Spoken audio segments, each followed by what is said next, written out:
আজকের আন্দোলন কোরআন ইসলামী আন্দোলনী মাদ্রাসার পরীক্ষার ফলাফল পুরস্কার বিতরণ অনুষ্ঠানের সম্মানিত সভাপতি উপস্থিত রয়েছেন দেশবন্ধ আলমদিন, যার ওয়াজ আমি অনেকগুলো শিখতাম সাক্ষাৎ মধ্যে ঘটনা জনাব হজরত মৌলানা ফখরুল আজাদ, অত্র এলাকার মুরব্বান আয়োজন পদ্মার আলাদা মায়ের বোনেরা, আমার সঙ্গে উপদিষ্ট কচি কচি সেনাবাহিনীরা, সকলকে আমার অন্তরে অন্তঃস্থল থেকে সালাম।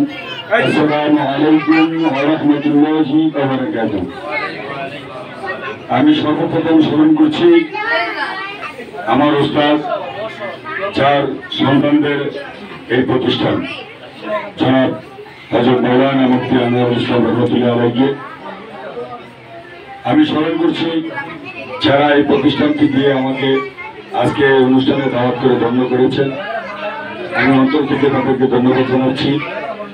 আপনারা যারা এই এলাকার হিতাকাঙ্ক্ষীরা রয়েছেন, মুরব্বী আয়োজন আপনারা যারা আছেন, এই প্রতিষ্ঠানের সহযোগিতার্থে কিছুক্ষণ আগে হযরত মাওলানা ফখরুল আজাদ ভাই বলেছেন, আমরা অর্থ দিয়ে হোক, সন্তান দিয়ে হোক, প্রতিবেশীর সন্তান দিয়ে হোক, এই প্রতিষ্ঠানকে আমরা সহযোগিতা করবো ইনশাআল্লাহ।